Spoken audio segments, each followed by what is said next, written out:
Hello, beautiful people. Welcome to this week's episode of the Montpelier Happy Hour here on WVEW 107.7 LP Brattleboro, your community radio station. I also want to thank BCTV for sharing the video version of this show with PEG stations around Vermont. And today, I want to welcome our guest, Representative Tristan Toleno, who, as I was joking with Tristan earlier, usually when I represent I introduced Emily, I get to say one of three reps from the town of Brattleboro. And today I get to say Tristan Toleno, one of the three reps from the town of Brattleboro. So glad you're here, Tristan. I'm delighted to be here. Yeah, sometimes I refer to myself as 1/3 of Brattleboro's team, or one of three. Like we have our little litany when we are in shared spaces together or when we're following up one another. So, but I'm super thrilled to be here with you. Well, And thank you for being here. And just so listeners know, I'm hoping to touch base with as many Windham County lawmakers between now and the end of the session as is possible. So thank you, Tristan, for stepping forward and being the first. Now, you serve on the House Committee on Appropriations. You also serve on the State Workforce Development Board. And so I think that's what we're going to be talking mostly about today is workforce and budget, which two big issues in Vermont. Now, normally when you and I have talked about workforce in the past, it's kind of been generally, and it's about workforce issues in Vermont in general. But today we're going to talk about a specific report that came out, I believe, end of March, beginning of April. Actually, a little earlier. It came out in January. Oh, okay. Wow, totally missed it. But anyway, it comes out every year and it takes a look at how the actual state workforce is doing. And I will link to it in the show notes. But Tristan, give us the lowdown. There's not so much good news in this report. Which is not something you want to say about the state workforce in a state that's having workforce challenges. No, it is not. And let me just start. I'm not going to spend much time on the non-state workforce part of this, but I'm just going to set one piece up in the background.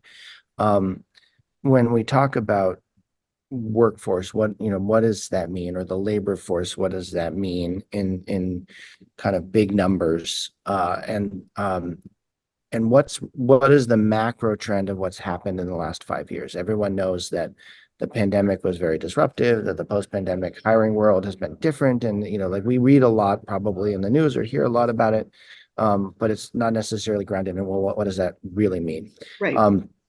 And so I would interrupt quickly to just say, and it doesn't always mean the same thing for every workplace. For some workplaces, it might be training. For some things, it's barriers. People can't get transportation. So it can be a different reason depending on what you're talking about.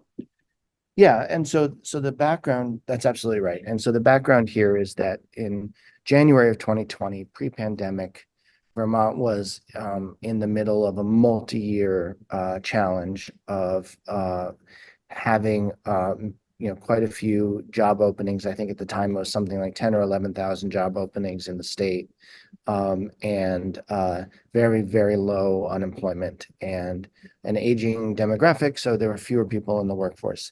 When we talk about in the workforce, we have the two numbers. One is the number of people who have jobs, and that's the employed category, and then the unemployed. And there's different definitions of unemployed, but this is unemployed and looking for work within the last year. So that's a more typical measure of, so not people who've given up or have opted out, that there's a larger number of people who fit that category, but the people who are sort of in the hunt for a job but are currently unemployed. And so in January 2020, the snapshot is that we had about 7,000 people on unemployment, in that category of unemployed, and about 344,000 who were employed. So our total labor force was 352,000. And then the pandemic shifted that. And so as we started to come out of the shutdown phase, really the summer and early fall with people may recall that we had the variant start to show up in the fall. And so we were starting to get like back, and then we weren't. But by November of 2021, that number of the total labor force had fallen from 352,000 to 337,000. Oh, wow. And the number of employed individuals had fallen from 344,000 to 327. And so there was a 3,000 person increase in the unemployed level, but an overall drop in the number of people participating in the work, or the labor force participating in work in this metric. And no one knew how long will that persist? Like, is this permanent? What's going on? And we knew that, and there was a lot of data that was suggesting that people who were near retirement or who had perhaps overstayed an eligible retirement window because they left the work or because they needed to financially were opting out and not necessarily planning on returning. So we knew that there was that was one population that was especially affected by the risks of working in the early COVID era. And of course, because we have an older than average state, that it was also disproportionately affecting us. But we also started to get a sense that, frankly, the federal relief programs that helped many Vermont families navigate the crisis also helped keep the economy going.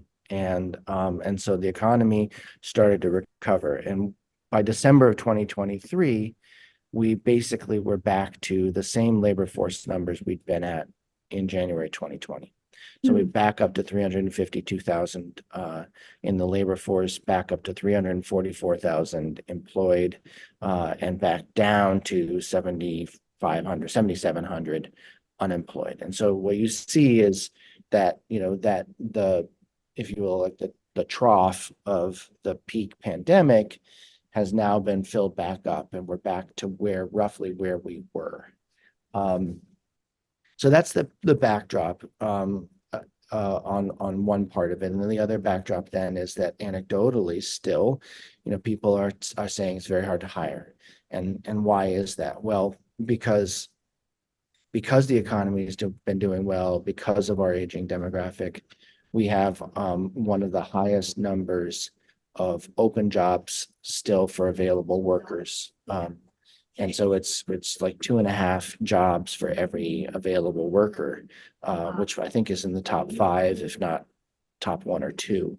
And so even though we've recovered significantly, there's still a lot of demand for workers, and many businesses across all sectors that are struggling to find the help that they need. And that brings us to the kind of unique employer that is the state of Vermont. And we're one of the 3 or 4 biggest employers in the state. I think UVM Medical Center, University of Vermont Medical Center, is first, and then University of Vermont is second, and Global Foundries may be bigger. I don't think Global Foundries is bigger than the state, but we're in that top 5 for size. So because I've been paying attention to workforce and had sort of a committee responsibility to be thinking about workforce adjacent issues, I actually read this report that was issued by the Department of Human Resources. It's an annual report that they generate that's looking at the culture and demographic changes within state government. And frankly, I was both appalled and extremely worried after reading that report. And I'm going to share, hopefully, background on why both of those things, because they're different. And I'll start with the concern, right? The concern is that the state of Vermont can't be just any employer. And the reason why is that where we are seeing deficits in the state systems in the state workforce are places that profoundly impact services that very vulnerable Vermonters desperately need. Yeah. And I know that's true in a hospital too. Like if you don't have enough nursing staff, but they can hire travelers, And it's expensive, it's problematic, it's not ideal. But they, they're, as an example of both the fiscal costs of this and the sort of lived reality of this, is that last summer when we were going through a phase of crisis with the emergency motel program for our homeless population, there was a huge pressure on the frontline staff who work in Economic Services Division of the Agency of Human Services, DCF, who handle the calls and the case loads of those individuals. And people were calling and being asked to wait 2 or 3 hours or literally spending all day to try to get to somebody who could help them. And that division had 29 vacancies in it, and they had not been able to hire for it. And so not only is it like not having those 29 people spread throughout the state is hugely impactful, in terms of the lived experience of people trying to call in, but then it's an incredible pressure on the human beings who are left in the system, who care, who want to do their job well. They know that they're the front lines of support for vulnerable Vermonters, and yet they're just being crushed under the weight of that. Another example is the unemployment division at the Department of Labor, where I'm sure people have seen various glitches in the mainframe system that have caused benefits to be delayed and other things, which again, the unemployment system is a crucial support for people who are vulnerable. That, if they're out of work seasonally, or if they're out of work, and for short term, or just recently laid off in some way they don't know how long that's going to last. Not having that benefit that they're entitled to, that they've paid into and all, when they were working. So it's not even that they haven't contributed, but they need that. And when there were problems with the system, that department has to step up and do work differently because of the computer system being malfunctioning. But that department has had 20% of its staff unavailable, not hired for the last couple of years. And the commissioner, I asked the commissioner, what are you doing differently to try to address that problem? Because that seems like a pretty big problem. And he basically said, well, we're spending, the $30 million to get a new computer system, but that won't be ready for 3 years. And he acknowledged that one of the factors is that those individuals were being put into forced overtime, meaning they aren't allowed to leave their job. Mm-hmm. And, if you think about if you're somebody who's processing claims, it's a day job, you're expecting to do paperwork, and then you're told you can't leave. You have to work until we say you're not working. That's not the kind of environment that fosters longevity. In fact, it fosters turnover. And so the way out of that gap is not obvious. But again, not only is it impacting our ability to address claims quickly when there are these gaps in the computer system, but it's also putting enormous pressure on the individuals who are left in that system to do their jobs under extreme pressure. Mm-hmm. And so we're seeing that throughout state government. So I think it's something that should concern all Vermonters, because we want our government to work well for us. And, especially when we're making those investments. And the macro right now is that for 2 years running, we have been short roughly 1 of every 10 positions in the state. There are 1,072 positions open across state government.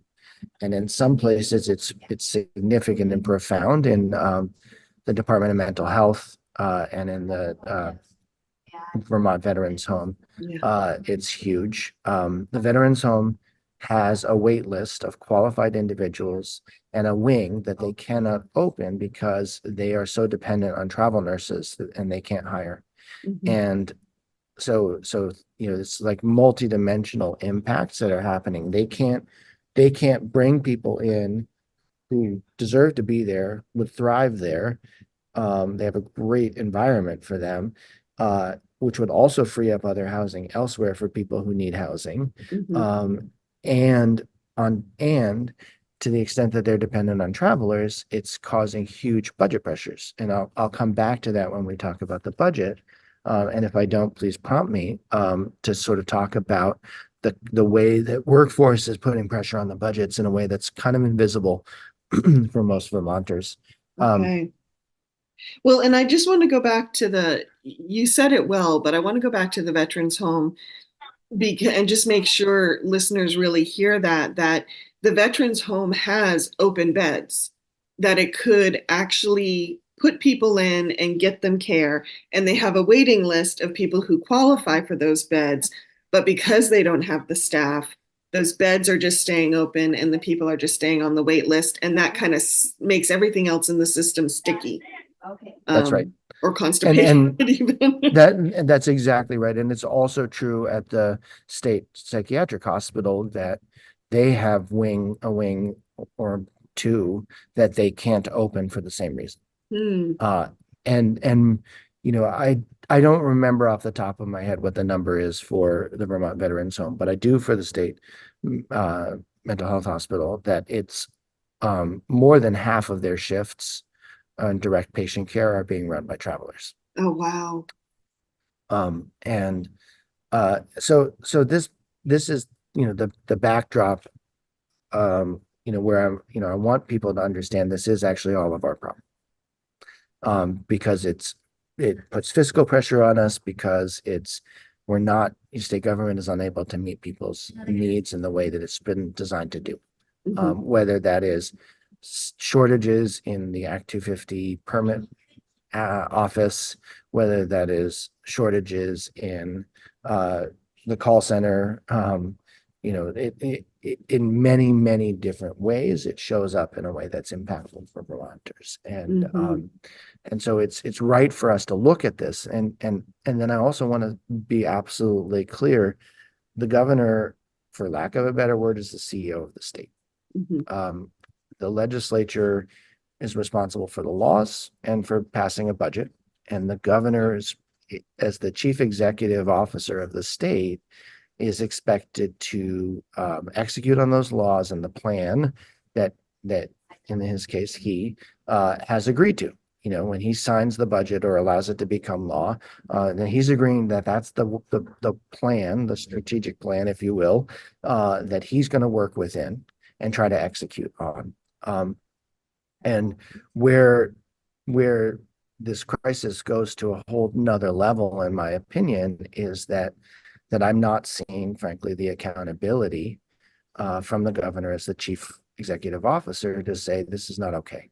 Mhm. And we have to change what we're doing. We have to reimagine what we're doing. We have to adjust. Mhm. And I've said this, and I think that it's anecdotally, but I think unquestionably true, that a CEO of a company of 8,000 or 10,000, we have 10 to 11,000 employees. So say 10,000 employee company. If a CEO of that company was losing 4 out of every 10 new hires within the first year and was unable to hire for a 10% vacancy rate, they would be out. Mhm.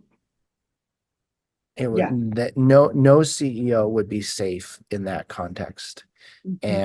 And my concern is that that's actually the environment we're in right now. And Mhm. what I have heard from the Commissioner of Budget and Finance, from the Commissioner of the Department of Human Resources, from the Commissioner of Labor, whose statutory job is supposed to include being the workforce leader for the state of Vermont, all representatives of the administration in explaining their plan.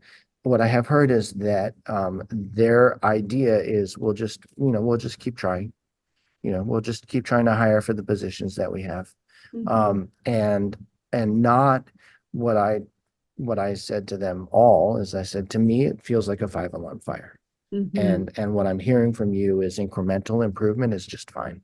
Mhm. Um, Interesting. and and I want to give you a few more data points around the state workforce that I think tell that story. So I said nearly 4 out of 10 are leaving in the first year. This is a direct quote from the Human Resources Department.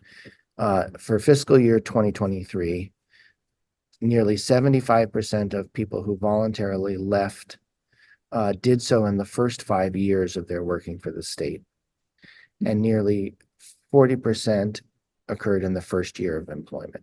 Hmm. But even 10% don't make it past 30 days, and over 26% don't make it past 6 months. And Wow. this it's hugely significant. There is something wrong. It's beyond just and again, like that. It's true that we are collaboratively responsible, legislature and governor, for the um, providing the budget, providing the laws, but the governor has not responded in any way publicly to say, I want to do a better job as a chief executive officer of the state of Vermont to make sure that this is the best place in the state to work, that we are, fully staffed, that it's competitive and people want to work for us and do this good work that we are all committed to doing. And he's not saying that. Hmm. And he's not asking anything new of his leadership teams. He's not asking for change. And I think the evidence is very clear. And if you remember, I set up at the beginning that the labor force in the state has largely returned to what it was pre-pandemic. But here's another metric from the Human Resources. The number of unique applications, unique individuals who've applied to state jobs fell from almost 19,000 in 2019 to about 12,500 last year. So Wow. a 50% drop in the number of unique applications in 5 years. Mhm. And what that means is that also they're having a harder time kind of pulling together a highly qualified pool to choose between. Mhm. Um, and so nearly 70% of all of the job openings that they're trying to hire for are receiving fewer than 10 applications. You know, And yeah, sorry, go ahead. oh no, finish that thought. Well, and so they're also having trouble where they're having an unusually low number of people accepting the job offers when they make them.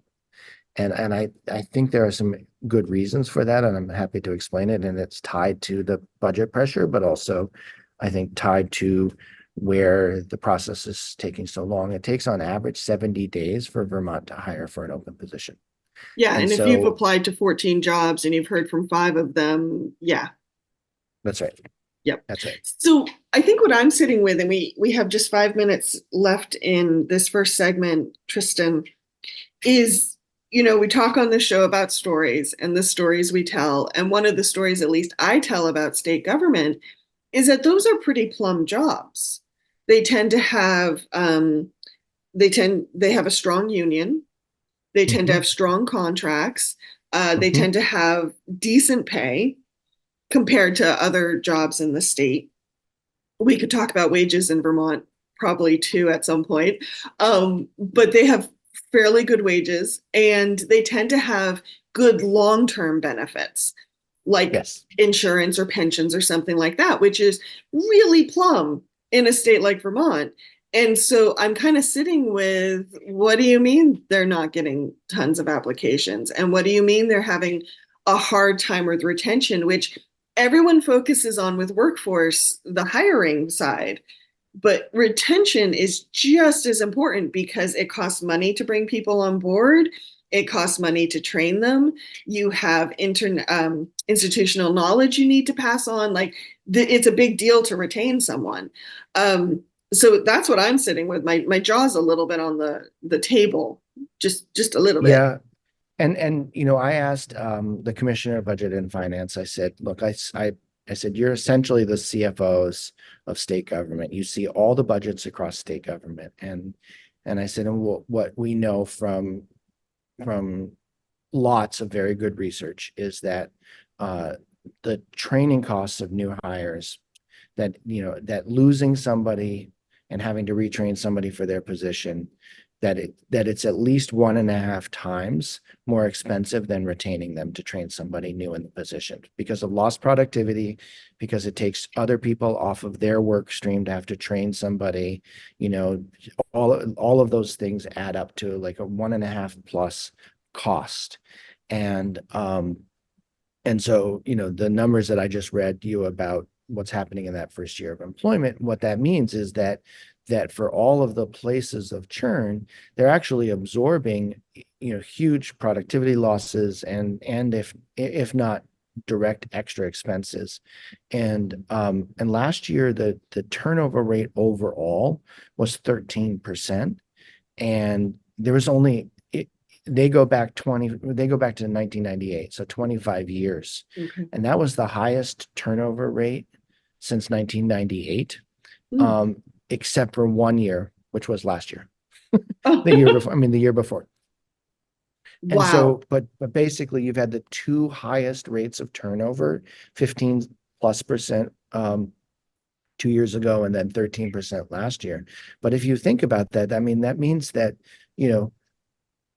over the last 5 years, who knows what percentage, some of it will be the same jobs turning over. So it's hard to directly know, but it's quite possible that 25% of state government is brand new. And that's a huge productivity drop. There's just no way around that. And again, if this were a CEO situation, the board of directors would not be able to sit by idly and say, this is fine, it'll turn around eventually. That's just would be unacceptable. And here we are, and the governor is not being accountable for trying to figure out how to avoid this situation. And what I think is happening, and I'm a progressive Democrat from Brattleboro, Vermont. I have a perspective that is, I have opinions, but I honestly think that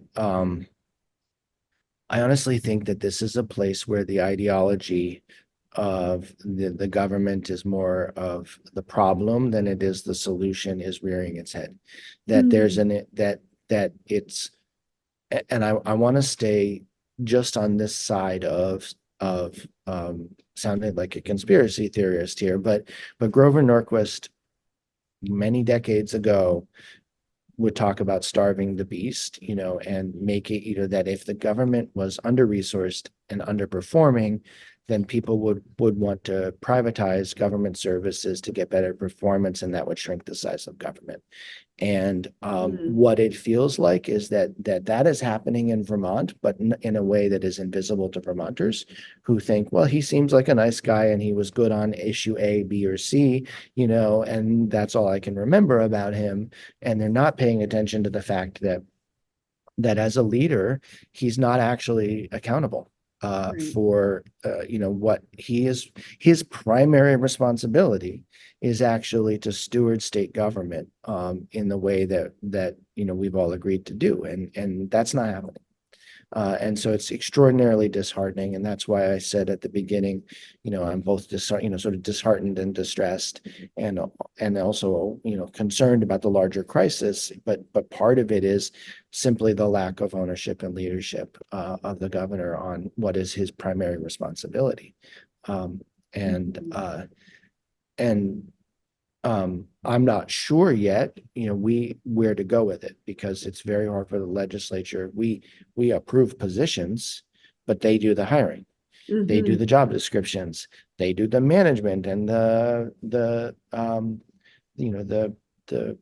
coaching and mentoring and all of the things that matter in workplace culture. The workplace culture is the responsibility of the governor. It is not the legislature. We can't legislate that. The union can negotiate around the larger issues of compensation and process, but the culture is the responsibility of leadership. And that falls to the governor. And I just don't think he's leading here.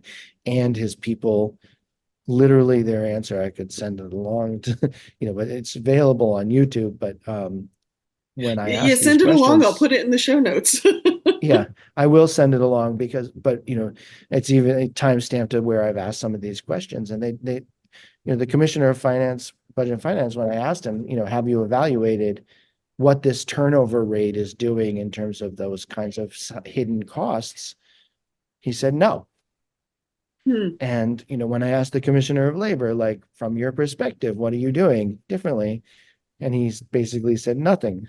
And when I asked DHR, what are you seeing? They did not have a meaningful response that said, yeah, we get this. This is a 5-alarm fire. They just were like, well, we think we're trying to do something on training people when they come in, but that, again, they're not. What that shows me is that across these different parts of state government, they are not approaching this as a crisis. I'll give you one more example. We did a ton of grants for the pandemic, and then last summer for the flood, to affected businesses through the Department of Economic Development. And so for the flood, we used a system that we had built during the pandemic era to help support small businesses. We have funded with federal ARPA dollars, which is the emergency response to the pandemic dollars that Leahy secured for Vermont and other states, but for Vermont, we funded 7 positions that were limited service, meaning they're going to expire at a certain time frame because the funding source is temporary and the job is theoretically temporary. They've only been able to hire 2 of those positions. So they have 5 open positions and those jobs are the time limit on them ends in October. And they had 2 applications, neither of which were qualified, one of which was not in country, one of which was on the West Coast. And that's it for these 5 positions. But they have more than 500 grants that they're required to do the follow-up for, and they don't have the staff to do it. And I said, so what's your game plan? And I said, wouldn't it be better? Would it make sense for us to give you permanent positions that might be more attractive to people to apply for, because they're not applying for a job that's going to disappear in 9 months? And I was told, no, we don't want any permanent positions for this. I said, but you have a statutory and federal, grant responsibility to do this grant evaluation work. How are you going to get it done? And the commissioner said, well, all of us will have to do it, including the commissioner and the deputy commissioner. And what does that mean? It means they're not doing the other things that are their primary jobs. Because we can't. Sorry, the thing that's interesting about these particular 5 positions, and then we do have to hear from some underwriters, is the legislature made the offer of making them permanent. And given the conversations around how it's likely we're going to have more floods and more crises, and we need to build resilience into our systems, you would think they'd want to jump at that because it's like long-term planning. I'm Monday morning quarterbacking here, but hold that thought, Tristan. We need to hear from some underwriters here on WVEW 107.7 LP Brattleboro, your community radio station. But Tristan and I will be back with this conversation in a moment. Welcome back to the second half of the Montpelier Happy Hour here on WVEW 107.7 LP Brattleboro, your community radio station. If you're just joining us, I'm the host and producer of the show, Olga Peters, and I'm speaking with Representative Tristan Toleno from Brattleboro, again, one of 3 reps from the town of Brattleboro. And we've been talking about workforce issues, particularly how they pertain to the state. And before we jump back into our conversation, Tristan, I must say that the views and opinions here on the Montpelier Happy Hour are those of the host and the guest, and not the platform, not state government, not your committee members, not the vaulted halls of Montpelier's State House. Nothing, just ours. So thank you, Tristan, for being here today. Thank you. In the first half, we were talking about the report that came out earlier this year that specifically looks at workforce issues within state government. And one of the things it really showed was that the state government not only does it have a hiring problem, which a lot of employers in Vermont have right now, it has a serious retention problem. And your concern is that you feel the governor, as the CEO of the state, isn't giving this enough attention. And for me, what I was hearing is it sounds like even the folks in the departments, like the deputies and the commissioners and the secretaries and all those folks, are operating from this place of overwhelm. Makes total sense.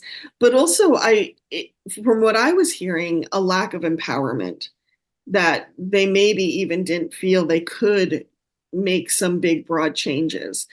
Am I hearing that correctly, or how would you characterize it? I would say yes, I think that that's true. And I referenced what feels like potentially an ideological part of this. And we can get into this more when we talk about the budget, but Okay. the governor was explicit in his budget order to ask for no more than 3% increase. Mhm. And then the final budget that he offered, I think, had a 3.6% increase in his framing of it. And I want to come back to that. Okay. And he has said over and over and over again that state government can't keep growing.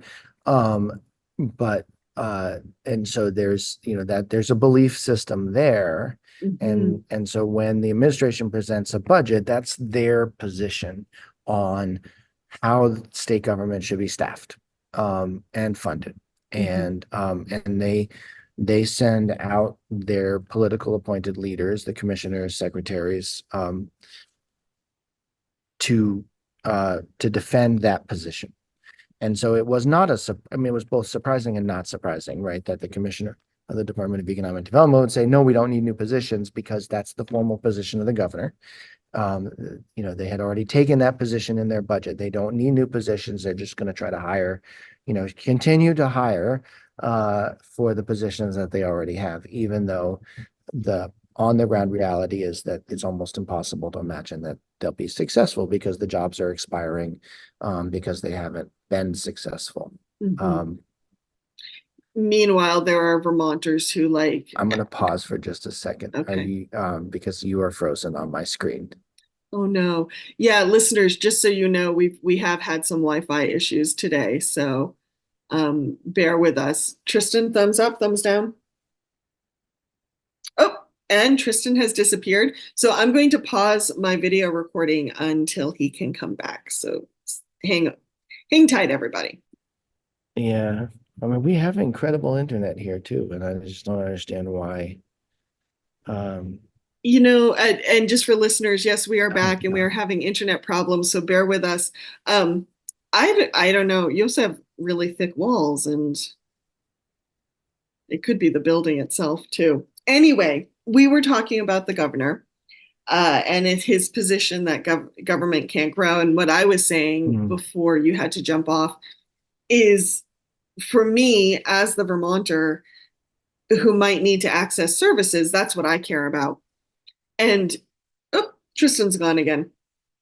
I'm going to pause recording. Hold on, people.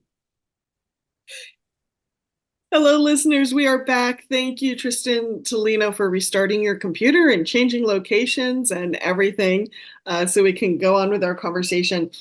My concern right now is, what the lack of state workforce might mean for people who are trying to access services. That for me is the biggest concern. But I'll put this question to you, Tristan. We're laying a lot at the governor's feet right now, but how do we know it's that's at the right place. Um, Sure.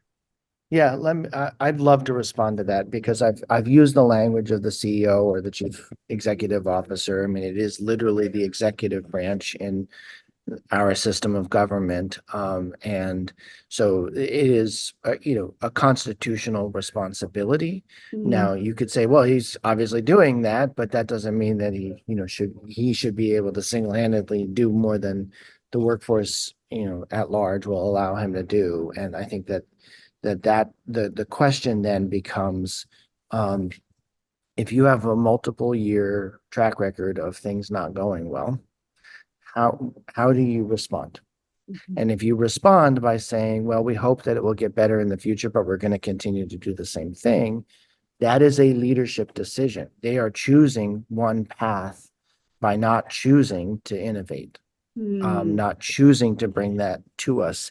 The legislature, um, we do a lot, we prescribe a lot, we react to a lot, but we are not the ones running the day-to-day of state government.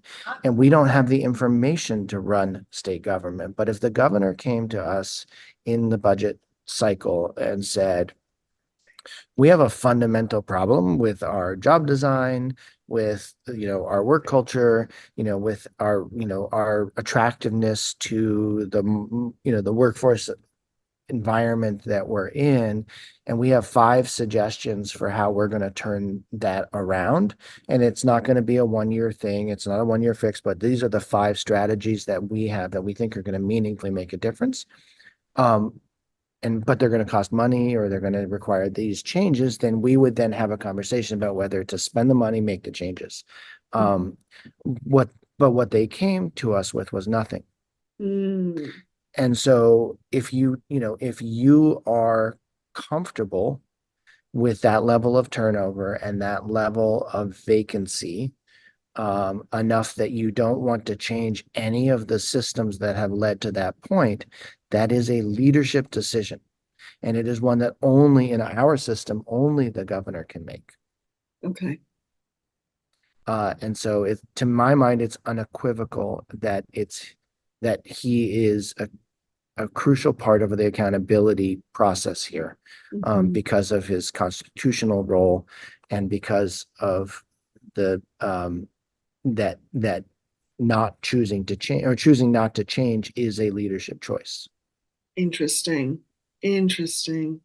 Well, and it makes me go back to what you said in the first half of the show about a potential ideological decision to keep state government small. Um, and I think what I'm sitting with all of that right now is, well, that's great, but if people have need, people have need. And if folks aren't getting their um, I'll just pick on the Vermont Department of Labor, if they're not getting their unemployment checks in a timely manner, that really hurts families and Yeah, that causes a lot of stress. And the irony is, I think a lot of people have negative feelings about how government doesn't work and they kind of expect it not to work because, story, story, story. And so I can see how there is a vicious cycle yeah, probably happening right now. yeah. And absolutely. And I will say that um, it also leads to strange things that can be very wasteful. Hmm. I shared in the first segment around the pressure on the call centers and the frontline workers in the housing crisis last summer.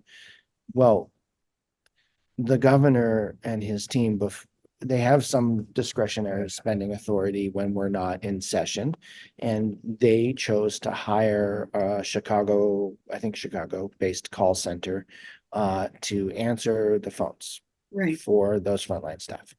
And look, you can spin it lots of different ways, but um, but the people who were answering the phones in the call center weren't able to do any eligibility determinations or anything. They were not trained for that. All Hmm. they could do was take a call. Oh, And so right. the wait time went down from 2 or 3 hours to 10 minutes, but so your call was answered, but they couldn't tell you anything. They couldn't actually use the structure of state government and service to your needs. They could simply tell you, oh, you'll need to call back tomorrow, or, like you'll need to talk to your case manager, or, well, there's no information yet available on that particular program, but they weren't doing anything. But we spent $2 million on that. Oh, right. And if you use the benchmark as did people get their needs met, were claims filed, were checks received, then yes, that becomes a very wasteful $2 Right. million.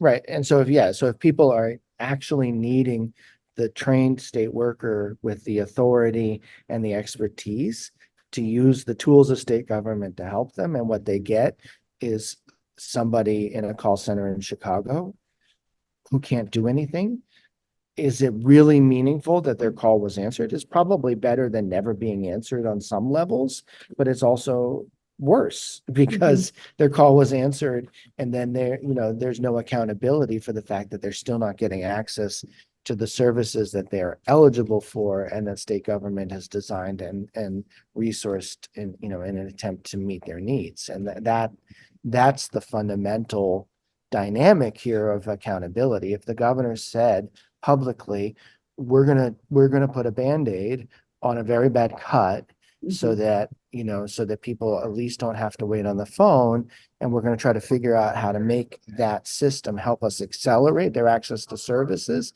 and we're going to be accountable for whether that works or not. Whole different story. Instead, it was quietly done.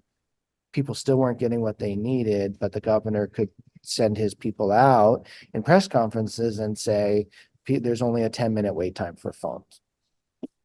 Interesting. And again, that's a leadership decision, and I think you should be responsible for the consequences of that decision, which is that did very little, but it spent state dollars on something that was ineffective and was a Band-Aid on a very bad cut.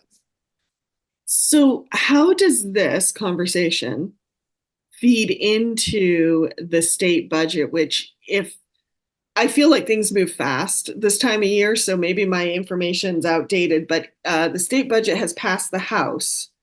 It's still sitting with the Senate.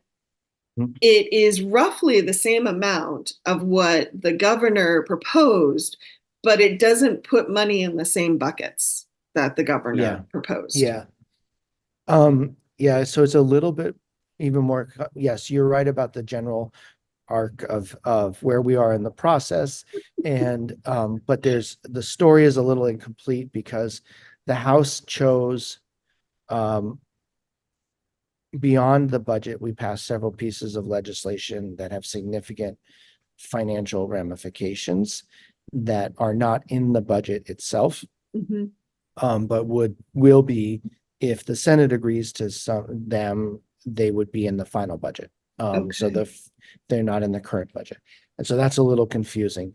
And so I want to unpack that, and then I want to also link this workforce conversation to the budget and the constraints that we're in with the budget.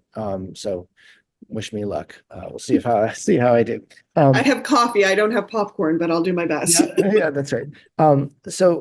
So let me start with just the high level view of what I just said about how the House approached certain things. So we are the first step in that process. The House is, and the governor's the first step, proposes a budget. Then we evaluate that. We propose a budget of our own. The net total of what we pass for spending has to match the net total of available funds that we have to spend. So we pass a balanced budget, even if we break it up into a budget and a couple of other bills.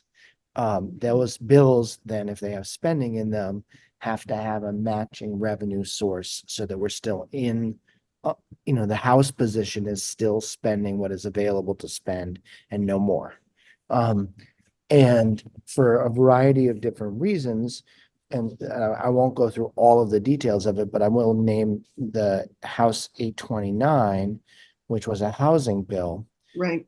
has a significant new strategy around affordable housing in it. Mhm. And it inside of that bill, it also has changes to certain taxes that are designed to create the new revenue to offset the spending that the bill does. So if you think of it, it's a housing bill, but it's like a mini budget in the sense that it has a predicted revenue. We spend that revenue, and then it describes how and why we spend that revenue on affordable housing. If you add that and a couple other bills that we do a similar thing where we have revenue and a change happening in the bill. If you added those to our budget, we have spent more money Hmm. and quite a bit more money than the governor. Okay. Um, where we are basically in alignment with the governor is that the the day-to-day operating costs of state government, we think that the governor did a pretty accurate job of what those should be, if with one significant caveat, which I'm going to come back to around the workforce. Um, but basically, we've agreed on all of the fundamentals. But Okay. we have a very distinct policy difference around the three main buckets: the housing for affordable housing, which is trying to set in motion a 10-year, $1 billion investment in affordable Mm. housing, because we are going to continue to spend significant amounts of money trying to deal with the homelessness crisis, just mitigating that harm and not turn that curve around in any meaningful way if we don't make huge new investments. We've made a Mm. ton over the last few years, but they still are not enough to avoid the problem we're in, because we're dealing with multiple decades of underinvestment, Right. and we now have spent all of the federal money that came in through Leahy to support this, and so it has to be state dollars. And we have raised money, raised revenue through two tax mechanisms. One is on high income earners over 500,000. One is on the transfer or sale of property that is worth about $750,000 or higher. So Mhm. both taxes targeted to people with, people who have higher wealth, who can afford to buy expensive properties and or who earn high incomes. And we use the revenue from that to fund a major investment in affordable housing over a 10-year period. And that affordable housing covers everything from housing for disabled individuals who perhaps their parents are at end of life, and they can no longer care for an adult child with disabilities, things like that. There's not enough housing for them. Recovery housing for people who are working through substance use disorder and need a supportive housing environment. The uh, different tiers basically of vulnerability. Very, very, very low income individuals need a different type of available housing than people who are, for lack of a better term, the working poor. And so this bill approaches that with a significant amount of new resources and a plan that is designed to address all of these different buckets of needs, and I didn't name all of them. Mhm. There's a 900,000 in there for supporting refugee resettlement programs, which has been really helpful for the Brattleboro area and bringing new workers, new people, new families into our community. Very important in the North, has had a huge impact over decades in the Burlington area. They got started with their federal refugee program decades ago. We're Right. just in the first few years of ours, but it's really important to the future viability of the state, frankly, to have new Americans moving to Vermont and living and choosing to stay in Vermont. So those are all in that bill, but it's above and beyond the base budget. Okay. And so the changes that we made to the base budget, there are some substantive changes. I don't actually think it would be helpful to go into the details on that, because I want to bring a bridge back to that early, and if we need to, we can. But I want to go back to the workforce piece because actually part of the reason why the budget was as constrained as it was is because the workforce crisis is actually interestingly showing up. Hmm. So there are 1,075 or 1,072 open positions, those vacant positions.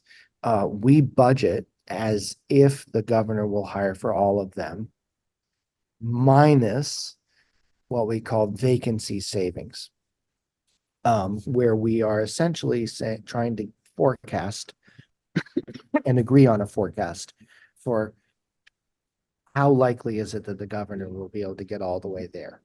Okay.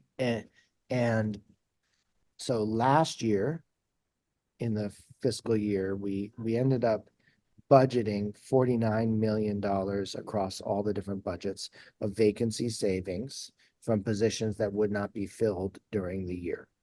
The governor came in with a proposal for 57 million this year. And in vacancy savings. In vacancy savings. And so wow. And so this is both inside baseball and really important to understand. There's two things going on here. One is that the vacancy savings lowers the rate of growth of the budget. So when the governor said, I'm budgeting a rate of growth of 3.6 million in the general fund, that was only true because the governor is saying, I'm not going to hire we're not going to be able to hire all of the positions that we're budgeting for. If we were to fully staff, if we were to flip a switch and next week be fully staffed, the governor's budget and the House budget and likely the Senate budget would actually be out of balance. We'd have to adjust it in January because we are all agreeing that it's not possible to get all the way to 100% filled. The question is how much, and the question is where else is that pressure showing up? I didn't get into this, but what's happened over the last 2 years is that when state positions are open and other people are having to do their work, it triggers a process called request for reclassification, which is a way that managers have to acknowledge that somebody is doing more work outside of their core job responsibility than they used to. And they almost always end up with a higher wage. Ooh. And it's above and separate from the negotiated contract raises that happen over time. Okay. And then when they are trying to hire and they're having trouble with not a lot of position and not a lot of applications and a low acceptance rate, one of the ways that they get that acceptance rate higher is that they increase what they call the step that they're hiring people in. So if you have 5 years of experience in and you were applying for a job and they were preparing a job offer for you 5 years ago, they might have offered you, this is arbitrary, but say step 5. Okay. But now, because they know that they're having trouble with that, they may start that offer at step 7. And because without doing that, the acceptance rate would be even lower than it already is, and it's not good. And so what that means is that those new hires are, on average, the whole lower third of the state workforce has had a significant increase in its pay rates because of the new hiring dynamic and because of these requests for reclassifications. And then a third mechanism, which is called the market factor adjustment, which is like if you're a nurse, working for state government, what is the market for nurses in state government? And so that they set the rates to be competitive. So all of those, what that's done is it's actually invisibly eaten up a whole bunch of the revenue growth that we had year over year before we even start budgeting. So the state workforce is costing us more money than it did before because of the way that the workforce pressure is filtering into the system of the people who are here. The governor's not talking about that, but it actually ate up, as far as I can tell, about about 20% of the year over year revenue growth was eaten up just by that pressure, and it's Mm, totally invisible. Um, Another 25% was eaten up by the very specific pressure of traveling nurses on long-term care facilities, the Vermont Veterans Home, and the Department of Mental Health. And we ended up agreeing that we had to spend an additional, I think, 23 million just in the mid-year adjustment over what we expected to spend on traveling nurses to help those parts of the system survive this workforce crisis. So we are spending huge money to compensate for this, and it's eating up the available money that we would have to spend on new programs or on redesigns of how things function in order to be more efficient. And so that's my link between what we talked about in the first segment and why this is partly why this is such a tight budget year. mm, And then finally, to come back around to this vacancy savings problem, um, our calculation is that the vacancy savings by the end of the fiscal year will actually be closer to 80 to $90 million. Governor said 57. It may go as high as 100 million, depending on how bad it gets. We decided in the House to add 4 million to the governor's 57 million and said, you find where it is. We're not going to tell you where to find it, but find 4 million more in general fund savings, because the evidence of the last few years is that is reasonable. And so it allowed us to put some more resources into some areas that the governor had under-resourced. And, things that, frankly, like the second year in a row that the governor underfunded all of the sort of racial equity programs and efforts. mhm, Last year forgot to protect his own cabinet level advisor from sunsetting that position, forgot to fund the racial statistics positions in his budget, forgot to fund the Truth and Reconciliation process. Same thing this year, didn't fund the Land Access Opportunity Board. So we did things like that and things that committees asked us to do, but we left frankly several $1 million of requests from committees on things that would be very helpful. I mean, $85,000 for a position at the Agency of Human Services that would allow SNAP participants to participate in a federal program called Restaurant Meals, which is Everyone Eats, was our emergency pandemic version of it. But there's a federal program. We can't tap into that federal program because we don't have a position, but we don't have $100,000 to put into that position because of the way that all these pressures are showing up. And so these are just examples of where and how the budget has been complex this year, and where it's not possible to disentangle it from what's happening under Phil Scott's leadership in that executive leadership role. mhm. Thank you, Tristan. We are almost out of time. And I think what I'm really sitting with right now is why it's always so important to have conversations like this, because on the surface, it looks like the budget hasn't moved much, but underneath there's all this, it's like squeezing the balloon in all these different places. What do you think is really important for listeners to grasp right now? Because it does feel a little bit like, oh my gosh, where do we go from here? Yeah.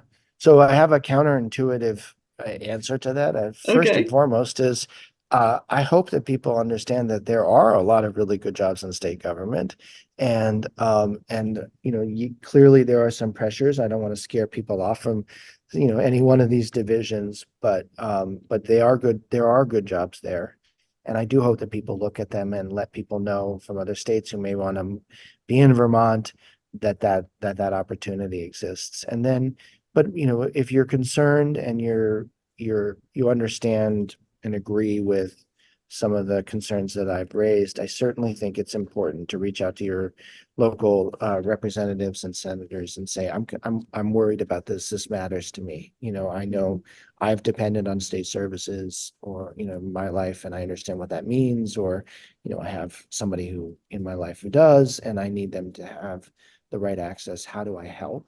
How can I help you, advocate for that, and then the final piece of it is to let Phil Scott know, to go to his contact page, on the governor's website and send him an email and say, it matters to me. It matters to me that my friend who works in the family services division is working in an unsafe space because of understaffing. It matters to me that the people that I know who've gone to work in corrections are struggling with the work culture there and are not able to stick in that job. And I'm worried about what that means for the safety of people in the custody of the state. And I'm worried about what it means for, the community members in around Springfield or Newport or St. Albans, where there's a larger concentration of the corrections officers, and ask the governor to pay attention. This is purely anecdotal. I cannot verify this, but I was talking to somebody from the State Employees Union who said that they had a meeting with the governor recently about corrections, and he had no idea. He had no idea how bad it was for them. And, to his credit, when he started to understand how bad it was, he directed his leaders to get on some changes. But it shows me that there's a disconnect in his administration, that he's unaware of the gravity of the situation that the people that he's responsible for are living in. And I think Vermonters should ask him to pay attention, and that it matters greatly that he pays attention, and that he asks his people to tell him the truth if they're not telling him the truth, and that he shows that as a leader that he can handle hearing hard information about his responsibilities and can step up. And that is something that needs to come from, everyday Vermonters who can see it in their own interactions and experiences with state government and understand what's at stake. Thank you. We are out of time, Representative Tristan Toleno, but thank you for this deep dive into workforce and budget issues. If people want to contact you or find out more about the work of your committee, where can they go? So thank you. My email is ttoleno, TTOLENO, at ledge.state.vt.us, which is a terribly long name. You can go, the state legislature has a website, and my contact information is also there. We're amazingly open, and so all of these resources are widely available. In the case of the Budget Committee, the House Appropriations Committee, all of the budget documents that we look at are available through our website. You can look and see who testified, what bills have moved through our committee, and get a pretty good sense of all of this. And I think, Olga, I sent you an email with some links or some notes that may be in the show notes as well for people if they want to click through. As I said, I think, there's an abundance of information that is available, and I encourage everyone who is able to pay attention and to give us the feedback, and including me. I welcome, some counter opinions or some other insights into what you might think is going on. Thank you. Tristan Toleno, thank you so much for being here today. As always, the Montpelier Happy Hour is on WVEW 107.7 LP Brattleboro, your community radio station, every Friday at 2 and rebroadcast on Wednesday, I think at 8:30. And wherever you subscribe to your podcast, you can find us there as well. We always love it when people subscribe. In the meantime, have a great weekend, everybody. Take care.